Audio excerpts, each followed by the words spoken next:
Alors aujourd'hui je voulais vous faire une petite vidéo. Alors oui, je vous vois déjà rire derrière votre écran. Elle a dit petite, attendez-vous à 40 minutes de vidéo. Mais je vais bientôt réussir, je vais réussir dans un avenir proche à bannir certains mots de mon vocabulaire comme petite, courte, rapidement, rapide, bientôt, voilà. Comme ça, il n'y aura plus d'espoir d'un côté comme de l'autre. Alors, donc aujourd'hui je voulais vous faire une vidéo réaction sur les 5 finalistes du PLIB. Donc pour ceux qui ne le savent pas, ils ont été annoncés hier à... Je crois qu'il devait être 15h30, un peu plus tard que 15h30. Je suis allée à l'annonce au Furet du Nord de Lille. D'ailleurs c'était top puisque j'ai pu rencontrer Pauline, j'ai pu rencontrer Céline, j'ai pu rencontrer Louise Lebar, c'était juste extraordinaire. Je vous avoue que j'ai été choquée parce que Pauline et Céline m'ont reconnue alors que moi je suis arrivée... je crois 10 minutes avant que ça commence, je me suis installée avec mon compagnon, je me suis dit je suis là incognito, personne ne m'a reconnue, moi. De toute façon je ne suis pas connue donc personne ne me connaît, moi. Céline qui me dit oui je t'ai vu quand tu es arrivée, je fais ah d'accord mais je ne savais pas que tu me reconnaissais. Voilà, c'est toujours très bizarre quand on pense qu'on est quelqu'un d'invisible et qu'on se rend compte qu'en fait les gens nous reconnaissent. C'est toujours... surtout des gens que nous-mêmes on admire par exemple, c'est très étrange. J'ai aussi retrouvé Marie au Furet, Marie Mademoiselle Athéna sur YouTube, donc je vous mettrai sa chaîne en description.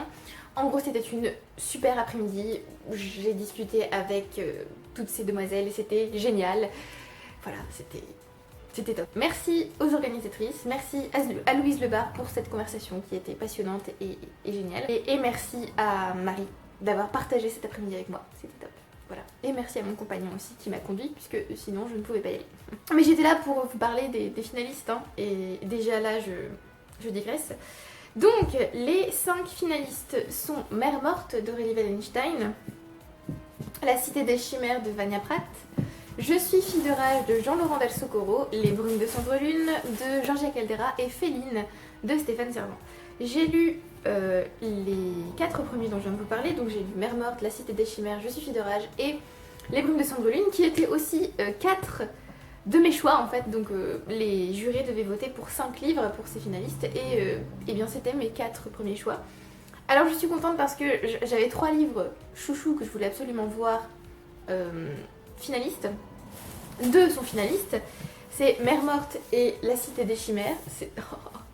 quelle joie, quelle joie. Le seul qui n'a pas été sélectionné, c'est Vers de lierre de Louise Lebar. Justement, je voulais aussi aller à cette annonce pour rencontrer Louise Lebar, pour acheter son livre, puisque je l'ai lu en e-book, et pour pouvoir discuter avec elle de son livre justement. Et elle est juste tellement gentille et tellement adorable. Et voilà, on a eu une très belle conversation. Et c'était génial. Donc je la remercie encore, c'était top cette rencontre, vraiment. Et d'ailleurs j'ai vraiment hâte de lire le roman qu'elle va sortir bientôt. Bientôt en fait, je ne sais pas quand elle le sort, mais j'ai hâte de le lire, puisqu'elle m'en a parlé un petit peu et trop hâte, trop hâte. Donc voilà, je voulais que Vers de lierre fasse partie des finalistes, donc j'étais un peu déçue qu'il n'en fasse pas partie. Mais lisez-le quand même, vous tous là. Vous n'avez pas lu Vers de lierre, lisez-le. C'est une très très bonne histoire fantastique, mais vraiment là c'est vraiment fantastique, c'est pas du fantastique qui est en fait de l'urban fantasy, c'est vraiment le narrateur Olivier Moreau est un écrivain et il retourne dans le village de sa grand-mère, il me semble que j'ai toujours du mal, oui, dans le village de sa grand-mère, il veut une idée pour un futur roman et il lui arrive des choses un peu étranges et le fantastique c'est le doute. On hésite, est-ce que le narrateur est fiable, est-ce qu'il ne l'est pas, est-ce qu'il a des hallucinations, est-ce qu'il est malade, est-ce que ce qu'il voit c'est réel ou pas. Et c'était très bien, c'était vraiment très bien, je vous le recommande fortement. Allez le lire, en plus il est très court donc. Et en plus il a été... en anglais on appelle ça une blurb, mais je suppose qu'on dit juste commentaire pour... Oui, commentaire je dirais. Il a été commenté par Amalie Nothomb, il y a une citation d'elle sur le livre, donc...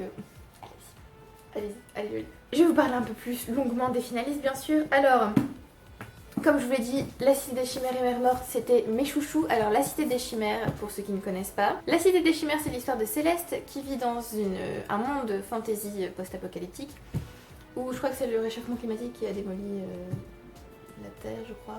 Et elle vit à Londres, qui s'appelle maintenant... J'ai du mal. Donc elle vit dans ce qui s'appelait anciennement Londres.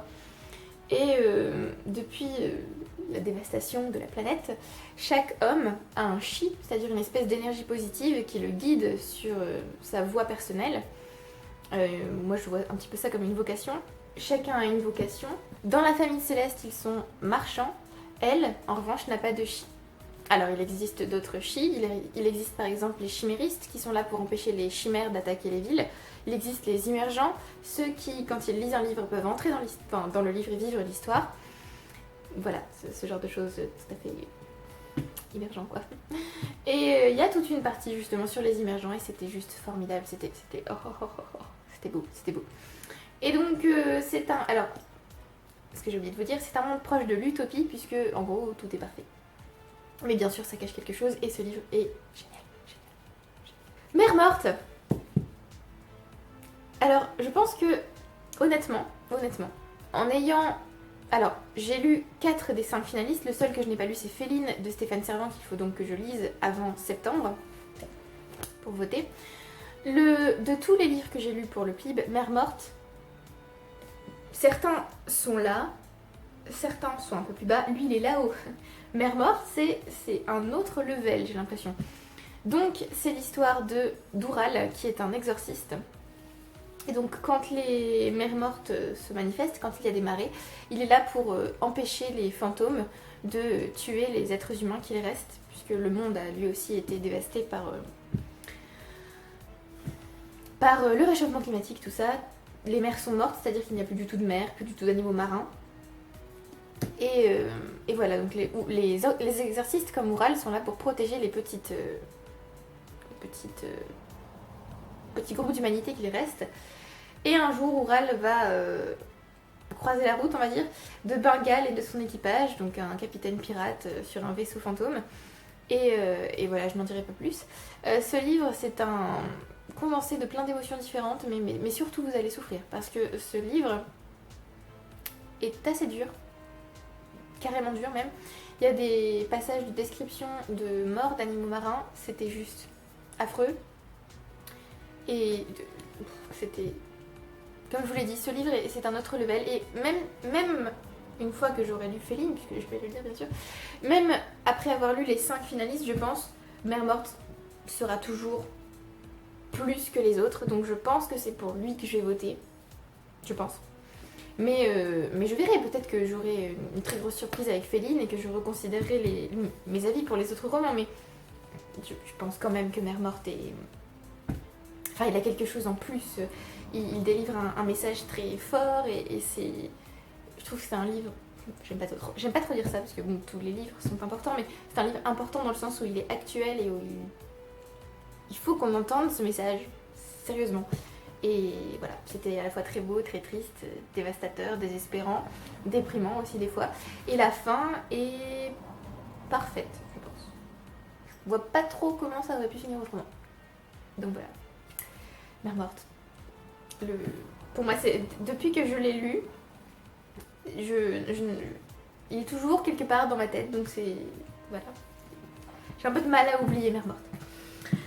Je suis fille de rage, apparemment c'est la surprise de ces finalistes. Donc Je suis fille de rage de Jean-Laurent Del Socorro qui se passe pendant la guerre de sécession aux États-Unis. Donc on va suivre Abraham Lincoln qui se trouve dans son bureau avec la mort. Et au fur et à mesure, on va suivre d'autres personnages, puisqu'on a le point de vue d'une pléthore de personnages différents qui font soit partie de l'Union, soit partie de la Confédération.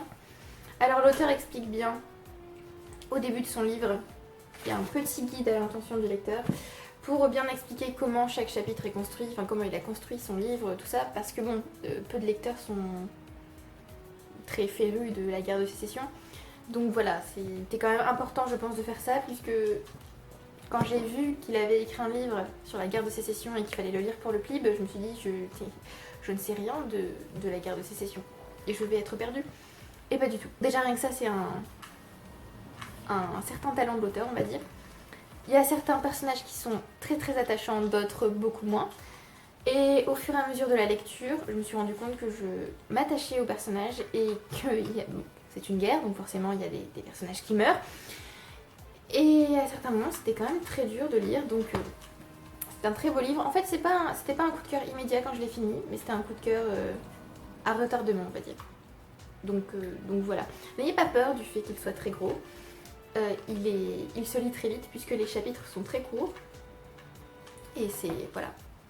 On sent aussi que l'auteur a fait énormément de recherches pour faire ce livre, donc j'ai envie de dire laissez-lui une chance, mais vous êtes obligés de toute façon. Donc bon.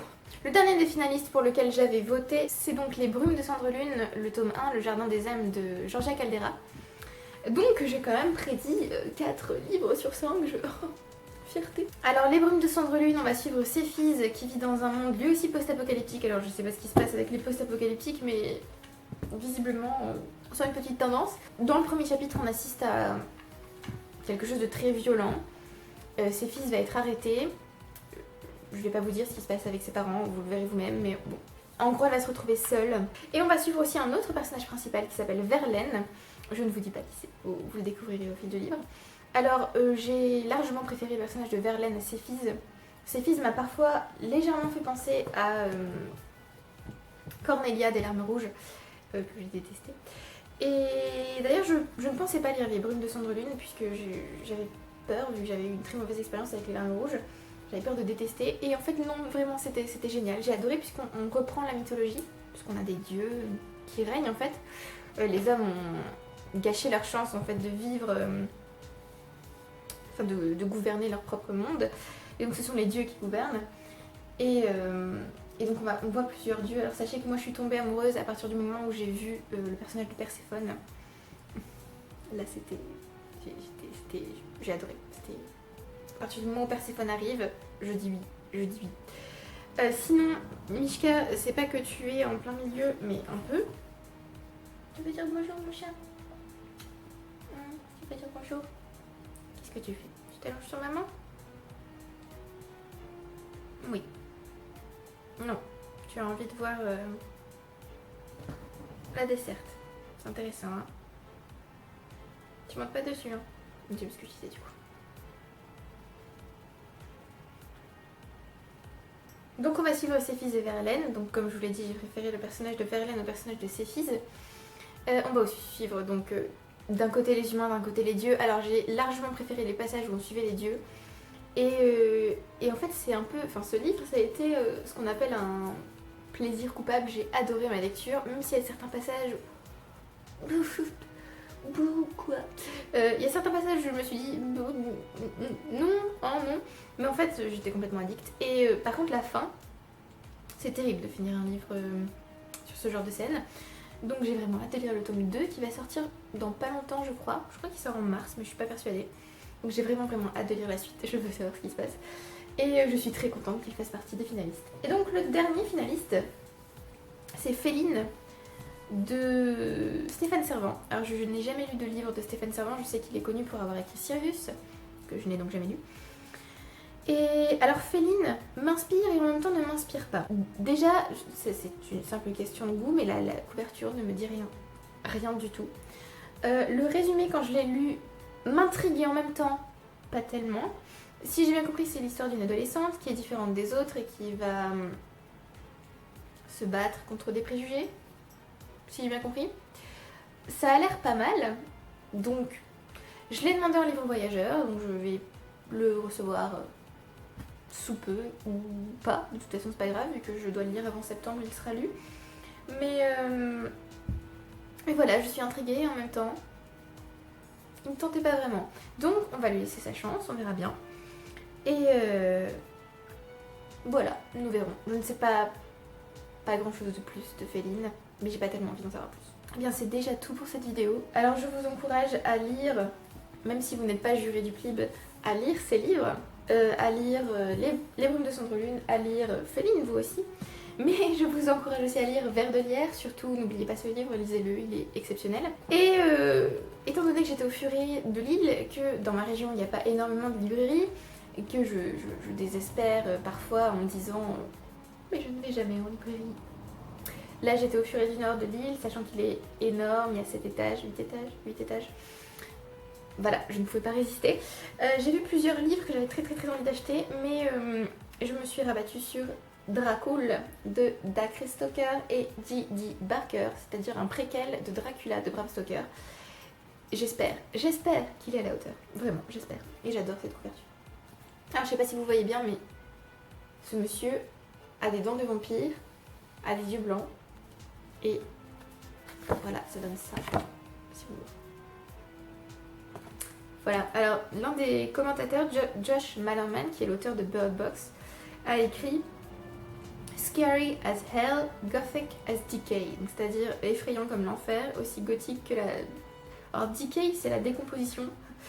Je sais pas trop ce que je dois penser de ça, mais voilà. C'est tout pour cette vidéo. Je veux encore remercier toutes les personnes avec qui j'ai discuté hier, donc.